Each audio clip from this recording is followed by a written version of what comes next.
What's up, everyone? It's your boy Nick P, the guy with the beard, and it's my co-facilitator.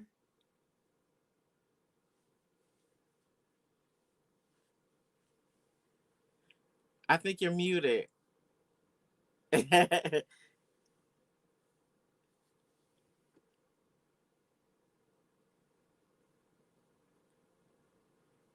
we're still. Are you hearing sound, Mo? I'm not hearing. I'm not really hearing sound.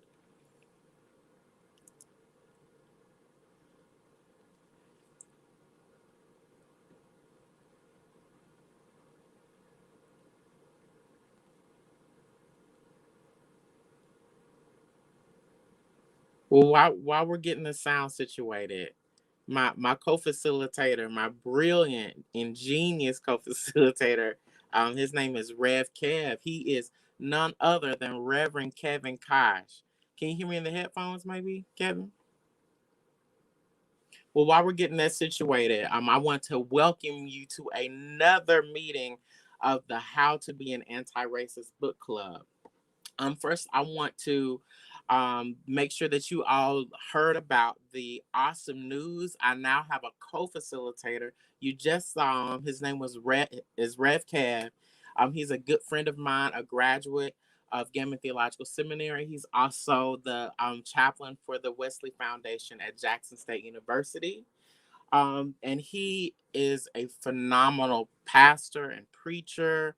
I think he's a prophet. He's just a dynamic man of God. But I want to, like I said, I want to welcome you to another episode of How to Be an Anti-Racist. This is a book club inspired by the phenomenal book by none other than Dr. Ibram X. Kendi himself.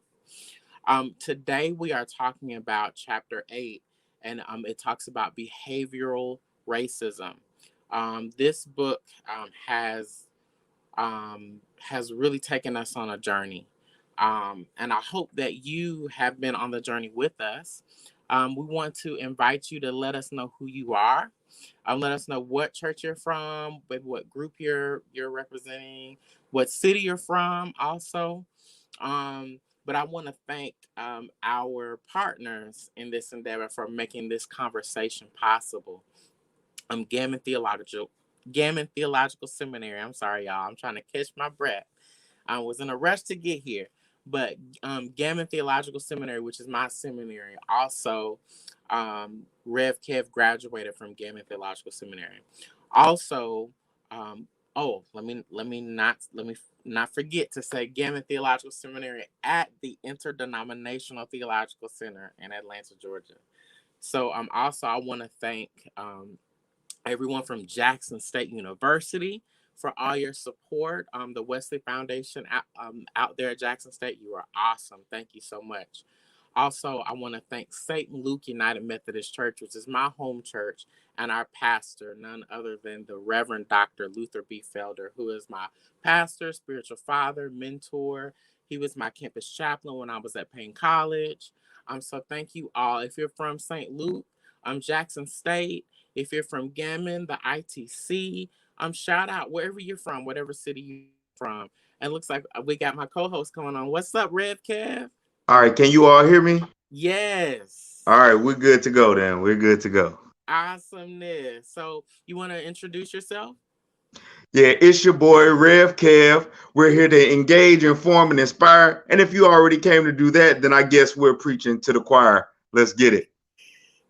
Oh man, I'm so excited. Rev Kev, excuse me, is a brilliant, like I said, brilliant man of God. So I just been bragging on you, and I just got through thanking our partners for all the engagement and all the support that you've offered all the way up to Chapter 8.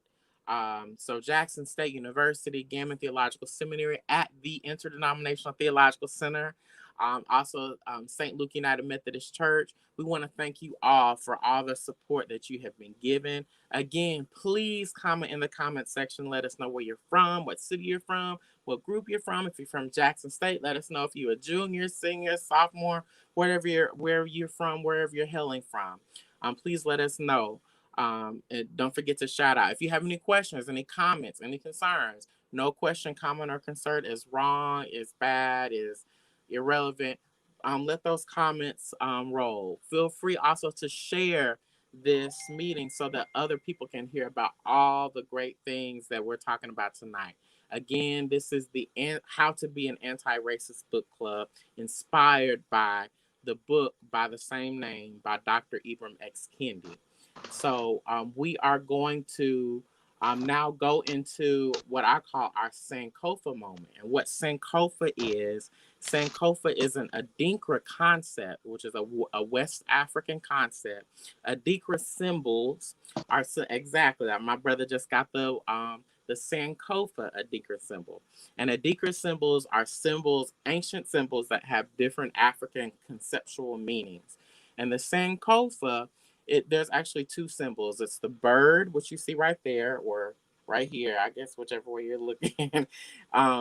Or it's actually like this little heart looking thing. That's another Sankofa symbol. But the Sankofa actually represents going, while you're moving forward in life, time is always moving forward. But while you're moving forward, you're also looking back and you're going back to fetch something from your past, whether it be your heritage, life lessons, an event where God has or spoke to you, or God's presence. You feel God abiding with you, and God's presence resonating with you, and you need that to help you move forward. But it's something about your past. You have to go back and fetch it to help you move forward more effectively. And so what we're doing in that spirit is we're going to go back and briefly scan through all the chapters that we've talked about, 1 through 7. And then I'm going to give a brief introduction on 8, and we're just going to really go ham on chapter 8 tonight. So without further ado, my brilliant co-facilitator, Rev Kev, is going to give us our Sankofa moment. All right. So if you have read the book, or if you haven't, then this is a brief catch up from 1 through 7. So when we first opened up this book, it brought us to definitions. How are we laying down the foundation for understanding this concept of being an anti-racist? And some of the things that we pull from chapter 1 is how the author defines a racist and an anti-racist. A racist is one who is supporting a racist policy through their actions or inactions, or expressing racist idea. And an anti-racist is one who is supporting an anti-racist policy through their actions or expressing an anti-racist idea. Chapter 2 deal with a dual consciousness, and this kind of pulled from W.E.B. Du Bois writing this double consciousness that people have to deal with. And there were 3 things that stuck out in chapter 2. You had this assimilationist, one who is expressing this racist idea that a racial group is culturally inferior and needs to be developed by adopting their own culture. A segregationist, which believe that there is no way possible that this inferior racist group can become a part of theirs. And then there's this anti-racist view, which says that culturally they are equal. They have their own things that they will bring to the table, and we have to respect and honor that. Then we go into chapter 3, power, and this concept of racism is centered around power. And this is how the author briefly describes this race and power. When it comes to power and race, power is a construct of collected or mere differences that affect the lives of social individuals or a social community. So how do we have these ideas, these principles, and these beliefs that shape how we live and the access that we get while we're living the lives that we live? And then 4 talked about biology. And I like this because it broke down racism in a way that some people don't really think about. But there's this biological racism that takes place. So do you believe that someone is inferior, and are you supporting policies that says somebody is inferior because the way they are born? So black people, one of the notions were black people are inherently inferior to whites because biologically their brains are smaller, things like that. There's this biological racism. And then to be an anti-biological racist, you fuse those myths, those rumors. And then chapter 5, it talked about ethnicity. And ethnicity dealt with a powerful collection of racist policies that can lead to the inequity between racial groups. So it's not, and this is what we talk about a lot of times when we're talking about systematic oppression. How do we have these ideas that collectively disenfranchise a group of people? And then to be anti-ethnic racist is to support and promote policies that give everybody this kind of equal and equitable access despite their racial differences. And then chapter 6, it talked about the body. And when it deals with body and racism, sometimes people might think that because of your body, because of your long beard, Nick, you're more aggressive, or you're more angry, or you're more suited to violence or to steal stuff just because of your body. That's not a true statement. But this is, and so to be anti-racist when it comes to the body, how do we affirm somebody's presence in just being and not attach to them those misguided biases that society has so often labeled people? And then chapter 7, which was a fun chapter yesterday, it dealt with culture. And then there's this whole idea that one culture is collectively the standard, and it imposes its culture on every other group. So there's like this hierarchy. And then to be an anti-racist is to appreciate the culture and the differences that all the other cultures bring to the table, and say that everybody has a place and everybody has a purpose, as opposed to imposing our own views on them. So to briefly recap, we had definitions, dual consciousness, power, biology, ethnicity, body, and culture, which leads us into chapter 8, behavior. Behavior. Thank you so much, my brother. So hopefully you, even if you haven't heard about it, the book, or haven't read anything in it, it's okay. I'm still reading chapter 8. Just so I'm in seminary, so I'm still reading chapter 8. But chapter 8 was very eye-opening, especially the distinction between behavior and culture. But Kendi, he starts out, of course, with the definition. I love how he starts out with definitions. We often throw around words without really giving credence to meaning and context. But he defines behavioral racist as, let me see, explains racism, let me see, defines a behavioral racist as someone who conflates the behavior of individuals with that of entire racial groups. And he defines a behavioral anti-racist as, he says, a behavioral anti-racist understands that racial group behavior is a total fictional concept. So there's this distinction between seeing or imputing a certain behavior to a group, as opposed to seeing that people are individuals.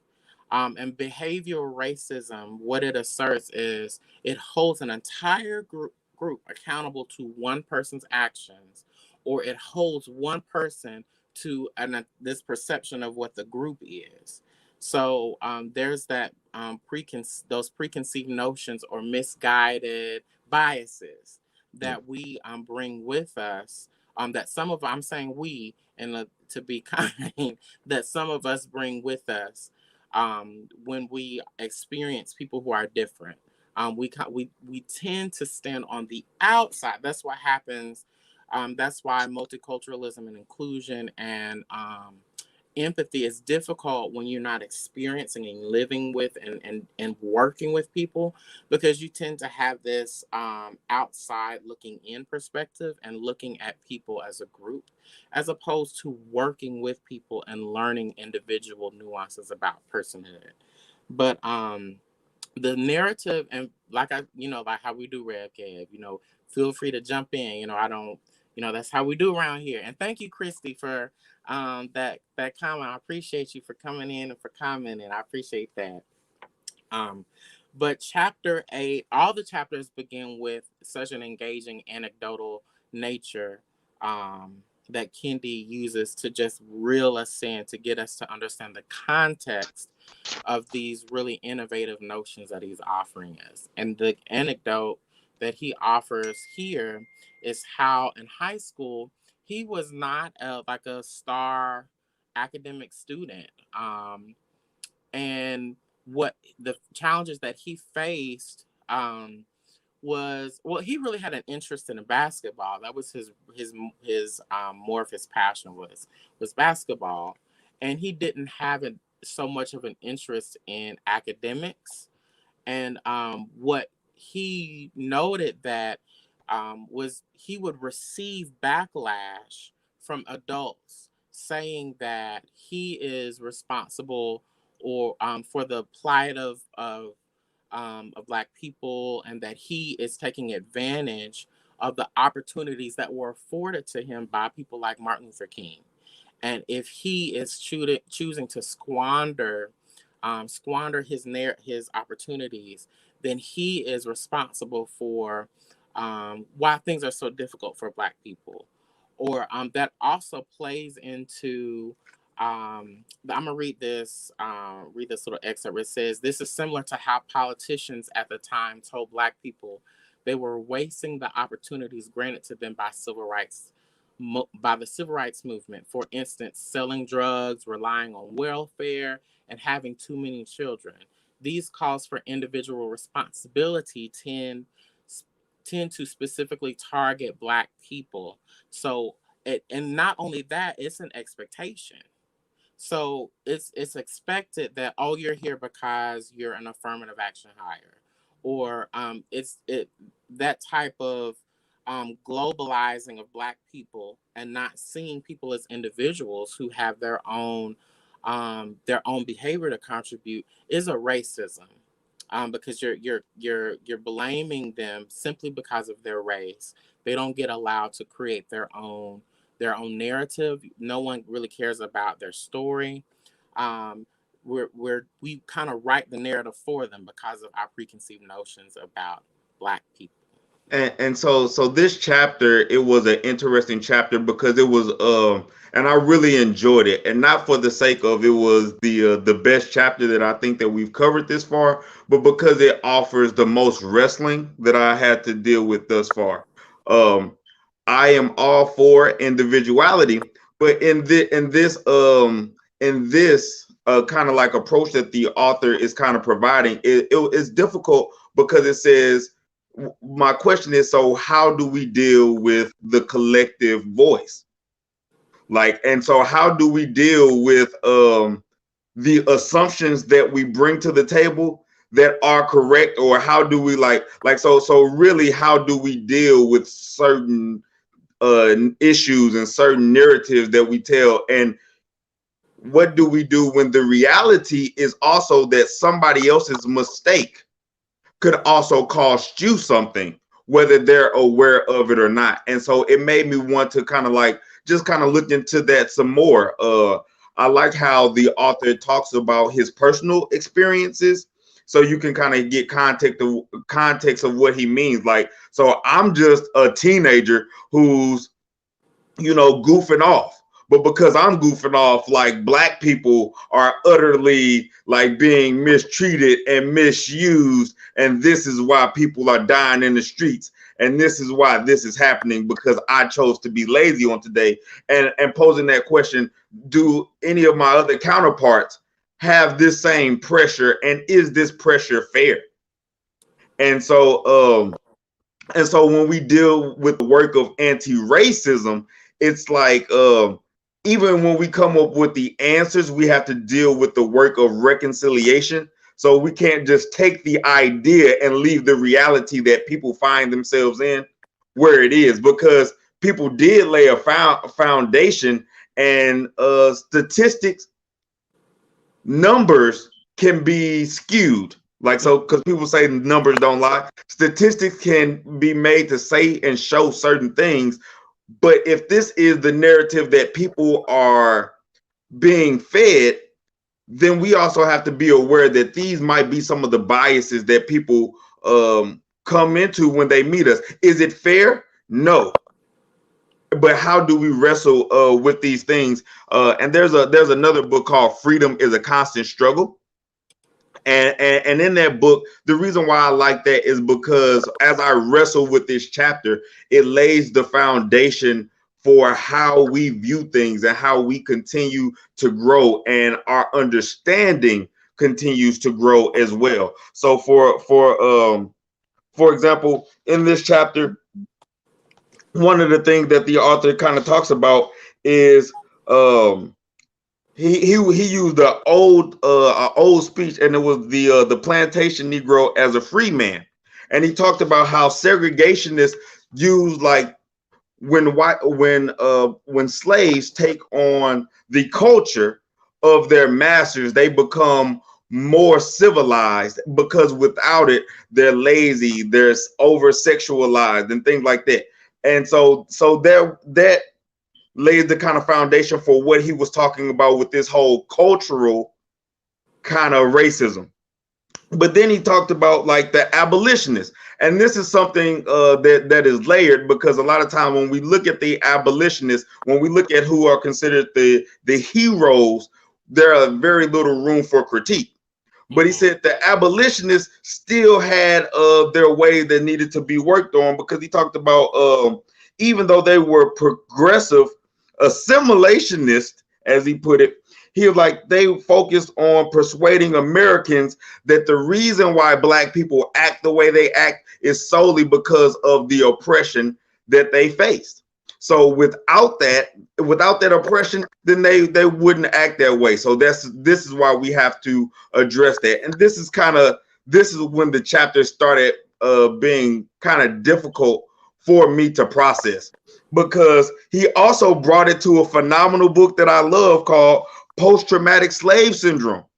And he talked about how that narrative continues to kind of like dismiss the plight that people have, like, and we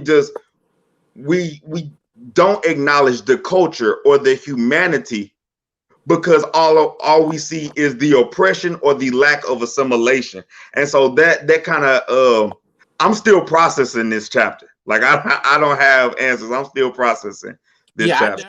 I definitely struggle. It brought some flashbacks to me. Christy, thank you for something you said. Did we have we seen Austin Channing Brown's Dear White or Dear Nice White People? I actually haven't read that one. I read the In a World Made Being Black in a World for Whites. Or I forgot it's the green one. We read that in one of my classes. Of course, a family member had hold on, and of course, I had a family member laugh at it. I wish they would watch your videos, read the book, so their behavior can shift. And the thing about it, it's more convenient to to remain in. I have a friend that I actually invited to this book club. It's more convenient to not be a part of conversation. Anti-racism, it's not convenient. You have to read, you have to listen, you have to be culturally humble, you have to be willing to. It's just like going to work out. You don't want to. Your body doesn't. It's constantly fighting against you. Your body wants you to stop and take a breath and stop and stop, and that's how our personhood, it wants us to kind of stop. That's why the work of anti-racism is an assertive action, because you have to fight against your own preconceived notions. Like, for example, when I was a kid, and thank you for that, Christy. I got to check that book out though. When I was a kid, I experienced racism in the most subtle ways. Um, so I remember there was a kid who it was bullying. It was bullying. I'm not going to degrade it, but the bullying that it was more kind of like nitpicky type of bullying. It wasn't the bullying that I experienced when I got to middle school. That was terrible. But I'm not going to even lie. That was a hard time for me. But in elementary school, there was a kid who used to bully me. He kind of just nitpick with me, and I had only one really like one close friend, and he would kind of drive a wedge between me and him because my friend was more like the social guy who could blend in with anyone, and um, he wanted to pull him away from the kid that he considered the nerd, who so happens to be me, and pull him with the cool crowd. And I was my feelings were hurt by just that disparity that was created. Also, both of them were white, and I grew up in predominantly white schools, so there was always this late notion of I'm also the black kid. The difference is not just in our personality. There's a difference in like there's an ever present difference between the two of us, and I was always aware that um, there's this thing about I wouldn't get the chance that I noticed that a lot of the white classmates would get. For example, when he would bully me, the teacher would try to find a way to give the other guy an excuse. She never would ask me, how did that make you feel? What was the context of this? She would always just immediately just take his side for some reason. She would never ask me what is causing the bullying. And one day I went to the principal and I just said, this guy, he keeps really nitpicking at me. And every time I try to form, like I'm talking to my friend, he always comes up and tries to drive a wedge and pull him away. And so I don't know why he keeps doing that, why he keeps trying to isolate me.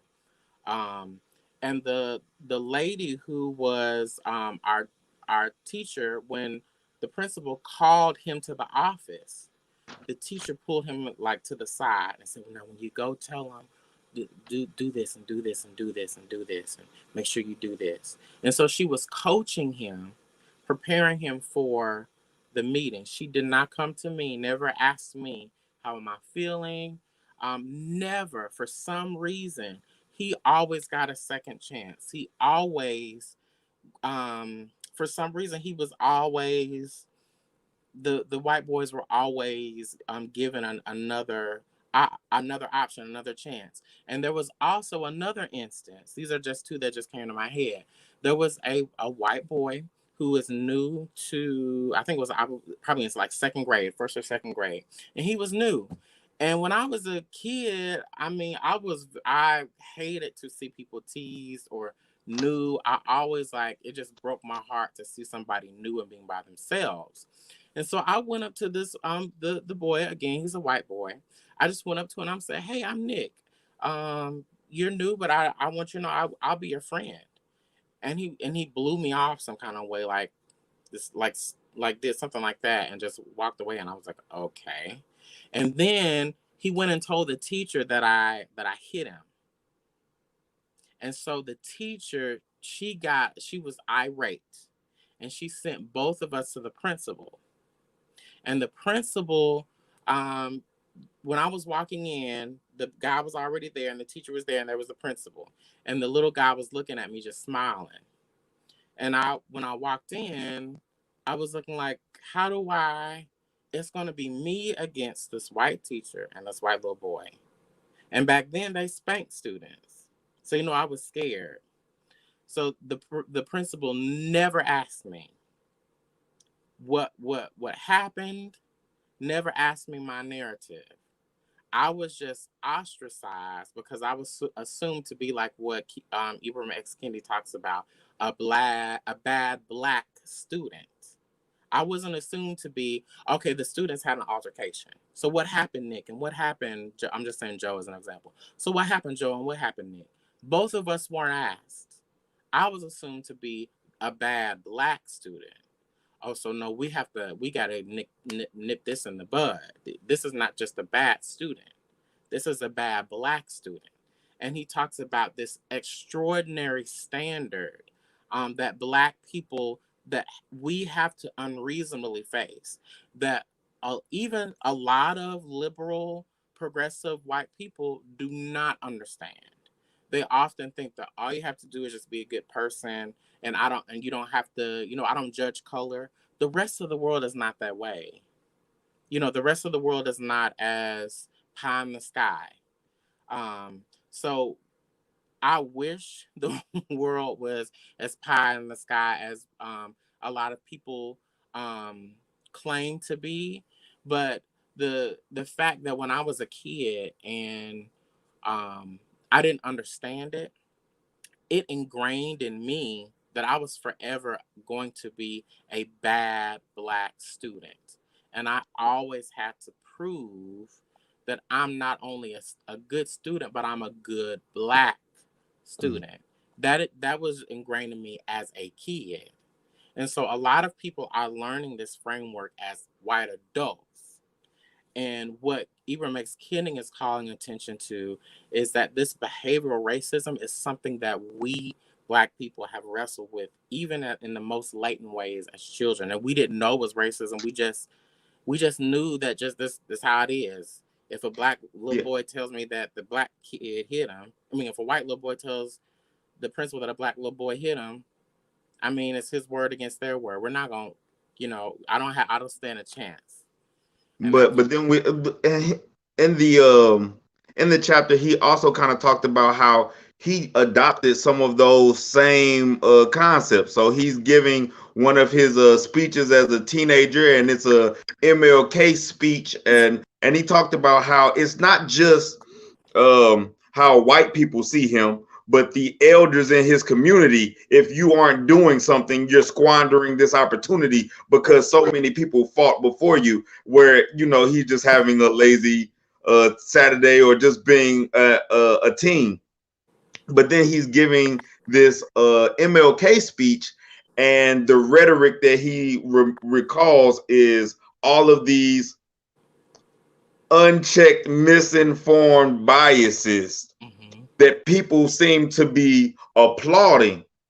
And so as he gets the applause, he's affirmed and built up in that thing. And so he kind of continued. And it wasn't until later on in life that he realized that something was wrong with what he was saying, even though it was perpetuated by him and people who look like him. And so I think that that's another thing that we that this chapter has us wrestling with, because a lot of times it's easy for us to point the finger of doing who needs to do anti-racist work.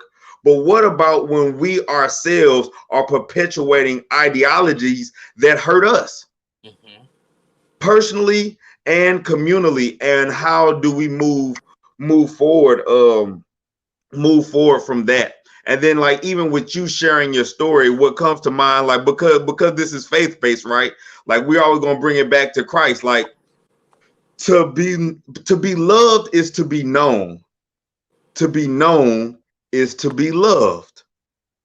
And we talk about how one of the first songs that we ever hear or that we learn in church is "Jesus loves me, this I know."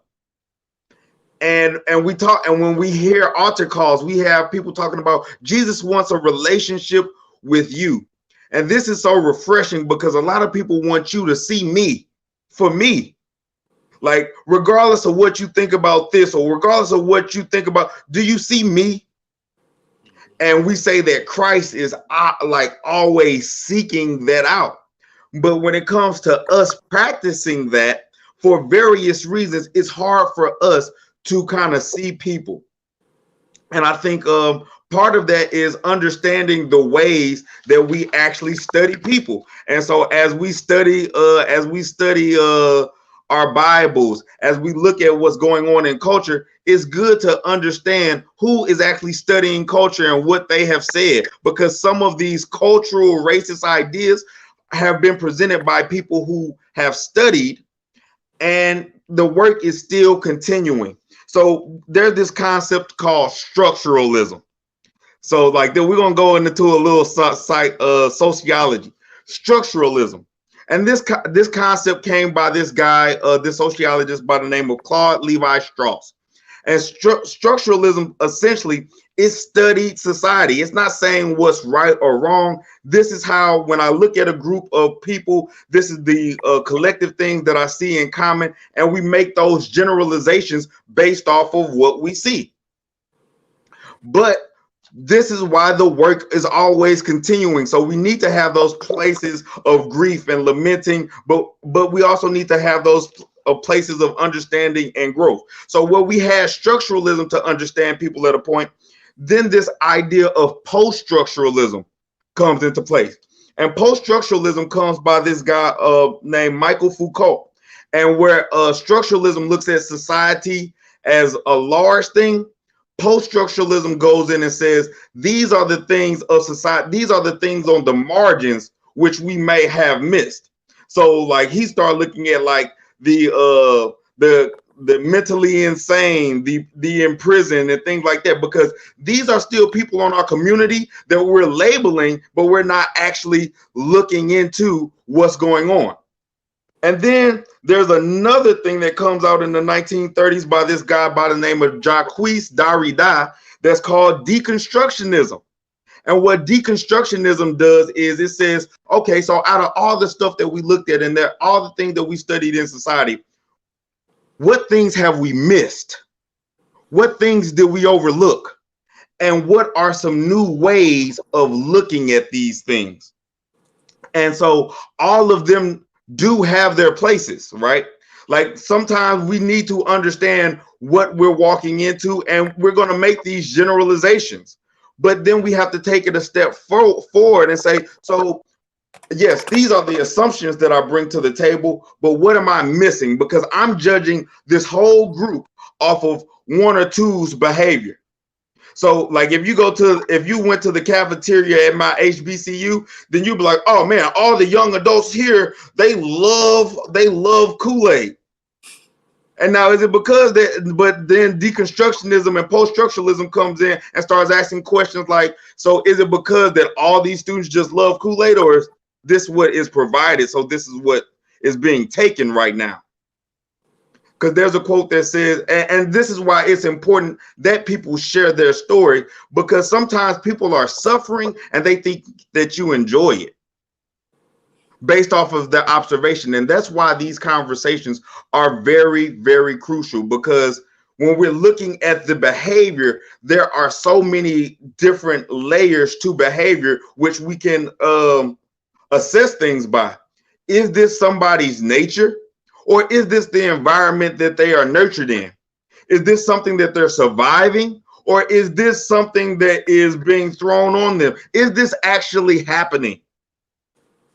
Or is this how I perceive their actions? Because if you look at my black body and you think that I'm a threat or more prone to get in trouble because I'm loud, is it because I am angry or because I'm passionate?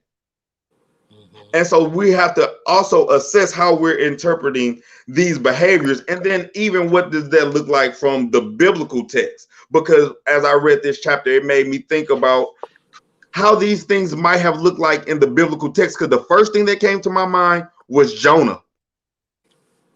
And Jonah did not want to go preach in Nineveh. And he kept running from that call. He kept running from that call until he couldn't anymore, because he had his own thoughts on the culture. But the amazing thing that we see about God in the biblical text is God is saying it's not just the culture that makes you sacred, it's also where I am. So it's not just where those things are, because I can be here too, or I need to be going to those places, and you are getting comfortable with how you experience me. And doing the work of anti-racism calls us to get uncomfortable and assess some things. Some things might have been good and might have protected us, but what is really going on here? Yes, you might not have a problem with Black people, but the reason why a student is going through this is because of the cultural policies that are being promoted and the inaction because of it. When we do, and so like on a personal story, like I have had bad interactions with police officers in my life. And I know a lot of people who have. I have a lot of friends and family members who have. And dealing with college students, I know college students who have. But then how do we take our faith? How do we take our education and guide it in such a way to where healing and reconciliation, understanding can truly take place? So when I was at Russ College, one of the things that happened was students, they wanted to have conversations with the police department, but didn't know where to go. And luckily they came to the chapel and we're just listening to all the questions that they had. And so we developed something. They had questions, they had a platform, and what we were able to do, we were able to bring it to various teachers in the humanities department, and we set up a dialogue, a community dialogue. They brought out the police department. The police chief was there, and what students found out was the police chief was also alumni of the school. The mayor had a representative come out. The mayor was also an alumni of the school. You had local pastors coming out, but this was because the church said that we are going to do something. Even though we don't have the answer, we're going to see how God is in the midst. And then the students, the teachers allow students to do projects on this about addressing this issue. And then things started to happen. So as the police got to do things to teach us about active shooters and things like that, they also were able to kind of handle the heat that the students would bring in, because, well, this was my experience with the police department in this area, And what came to what we found was, if police officers are only meeting college students and community members when there's a problem, then there's going to be an issue of rapport that is there. And people are going to have all those unchecked biases going all over the place. So this is what the police department did. They set up a gospel concert and allowed the students to like be a part of it, and different churches in the community. And then they set up a couple concerts, and then they let the students lead some Bible studies at the police department. What did this do? You're not just going to see these college students drunk on a Thursday night, because that was college night, right? And say, oh, all these college students are just throwing away their education. No, we're people. And when you get to know me, you have a level of empathy. And are we getting to know the people that we are making policies for? That these policies are pushing away? That we preach to and do charity for? Because as church people, we have some mandates to do charity. It's biblical. But charity isn't the only thing. Are we actually building relationships? Because in Methodism, that's what social holiness is. Are we actually building relationships, or are we just doing charity to feel good? And when we look at going back to Methodist history, John Wesley faced this same thing too. Because slavery, that was the issue of the day. And should we be for it or should we be against it? That's why one of the Methodist splits happened over the issue of slavery. But even in that issue, what Dr. Kendi would kind of mention too is, even though we were progressive with how we went address certain issues, there was still this idea of, yeah, some people could be baptized, but you couldn't be free. Or you have to say certain things with the liturgy. And as we continue to move forward, this is what we're struggling with. Our culture and our heritage. And when we're honest, when we pick up a history book, if it's accurate, none of our history is going to be 100% spotless. And that means we can't gloss over it. And we have to get used to dealing with that tension. And so this chapter, I say it again, it's a lot to process. I'm still processing it. You cause attention to a very critical distinction in when you were talking about empathy and the generalization that people do.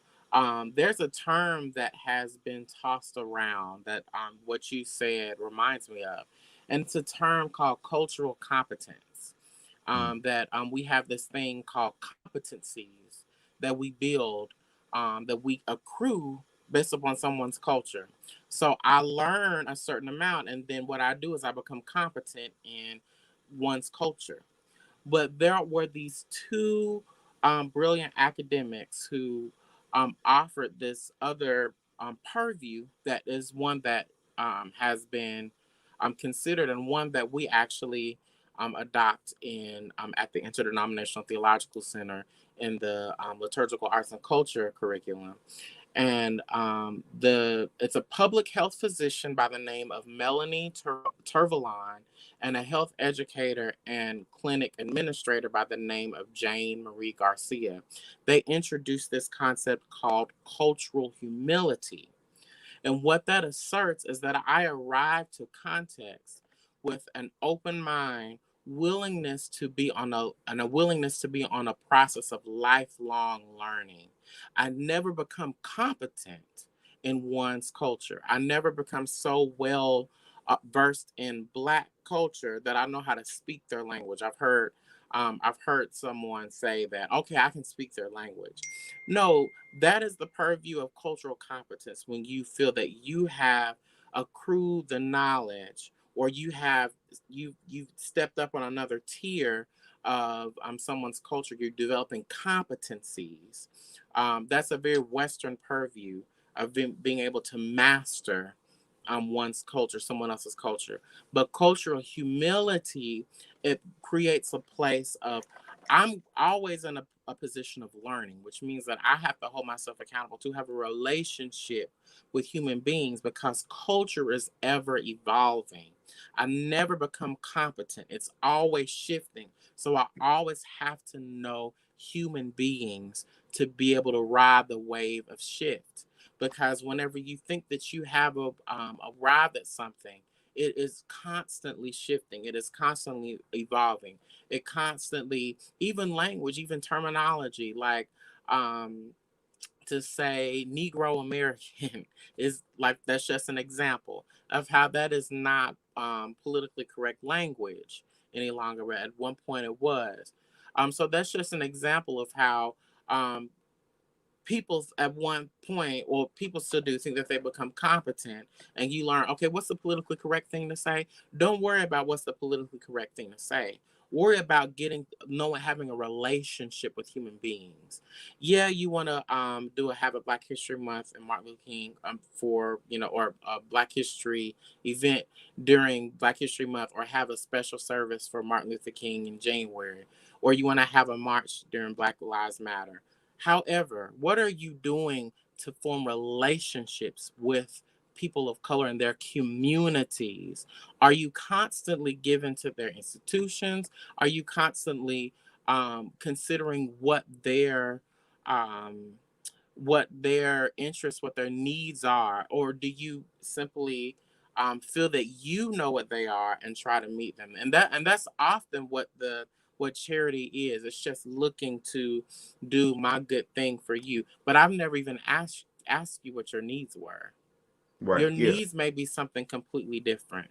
But cultural humility requires us to have relationships with actual individuals, so that we can learn that individuals they have behavior, they have personality, as opposed to grouping people into a certain box and limiting them to your false preconceived notion. And so when I think about culture and behavior, because a lot of times they can go hand in hand, and if we don't properly assess how we're breaking those things down, we can miss a whole lot of things, right?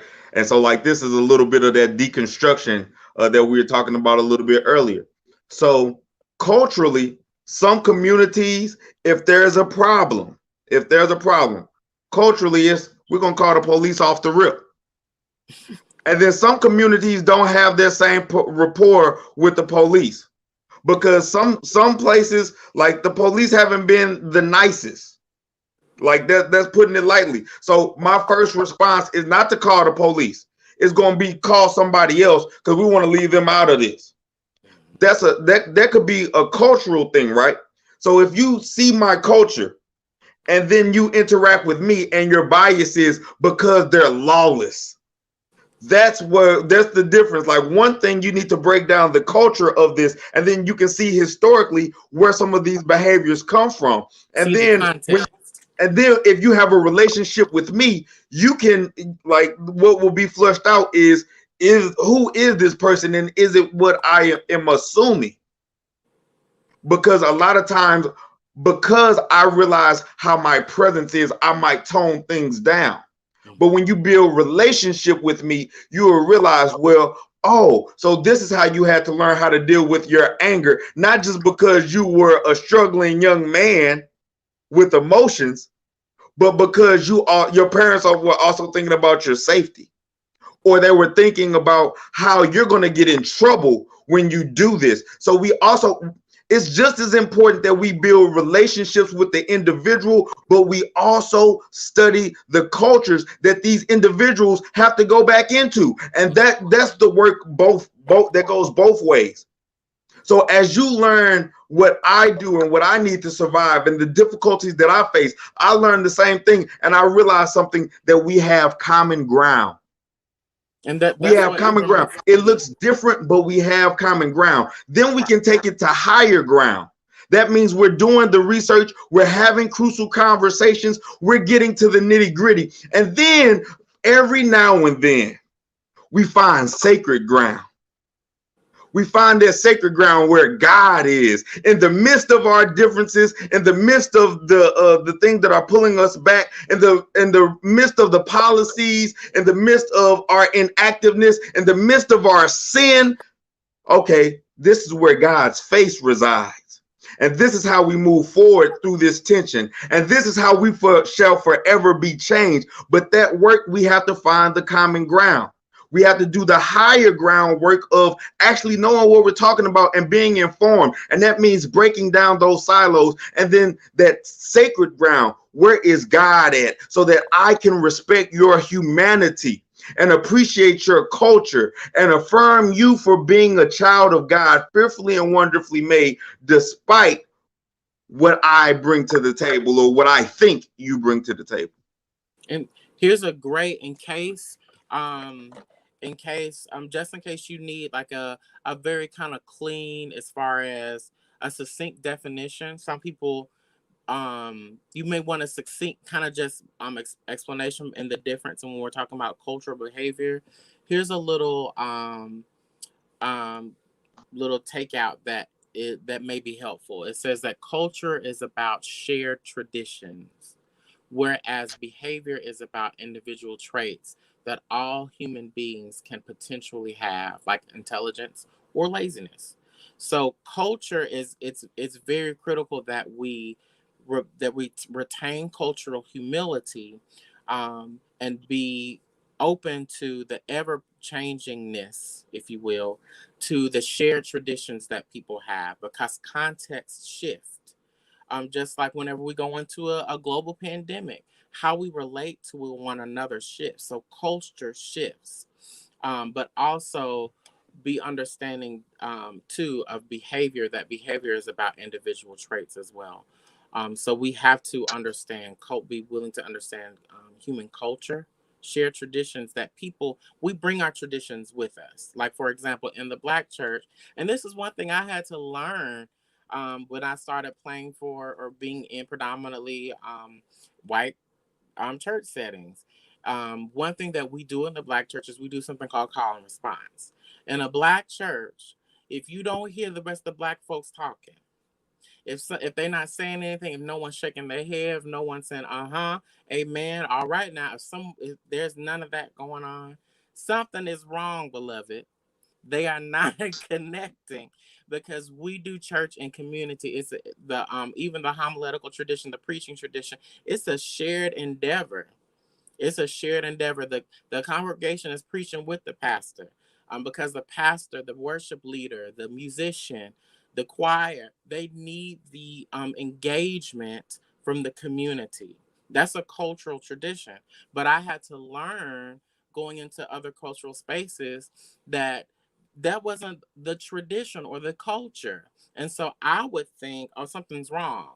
I had to learn that, oh no, this is a different culture. So I had to contextualize this particular context. And we have to be able to have that sense of cultural humility when we go in and out of context, and not necessarily subject people to our lack of willingness to see culture and to give people the opportunity to, because sometimes we judge people without understanding context. When you understand the cultural context that this person is in, that will give you some understanding to even behavior, even to some of the way that this individual may be behaving.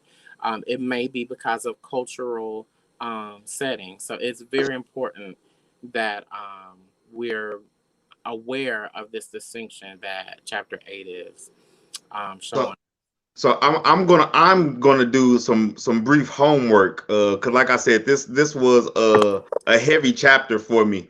Um, so I'm gonna go back and look at chapter 6, which deals with the body, chapter 7 that deals with culture, and then chapter 8 with behavior. And I'm gonna go back and I'm gonna look at what happened with George Floyd, and then I'm also gonna look at what happened at the Capitol January 6th. And what would this be like if it was a black body as opposed to a white body? What culture kind of like biases come to place, and then behaviorally, how would I minister in the midst of these situations if I was called in this place, or how would I be Christ-like and speak truth to power in these positions, so that maybe that'll help me process this chapter a little bit better so I can be practical with it. Well, my brother, I want to thank you again for your for co-facilitating with me. Y'all, I know y'all out there. Give it up for my co-host, co-facilitator, Rev Kev. I want to thank you all for being present with us. Thank you, even Christy. Thank you for being with us. I feel like you're part of the crew. Yeah. So thank you for always being here and sharing in the conversation with us. We want to invite you next week, right here, same place, different time, 7 p.m. next week. Also, please make sure that you like and follow Jackson State. Give us the handle for Jackson State Wesley. So if you are on Facebook, you can look us up at Jackson State Wesley Foundation. That is us on Facebook. And then if you want to look me up on Instagram or Facebook, I am Kevin Kosh on Instagram. That's I am Kevin Kosh on Instagram and Kevin Kosh on Facebook. Also, please follow me on Facebook, on Instagram, and on Twitter. Divinely Bearded. Divinely Bearded. You can find me under Divinely Bearded. Also follow Gammon Theological Seminary at Gammon 1883. That's GAMMON 1883. And also St. Luke, which is St. Luke UMC Augusta. So we hope that you enjoyed tonight's discussion, and we look forward to seeing you next Thursday at 7 p.m. All right. Peace.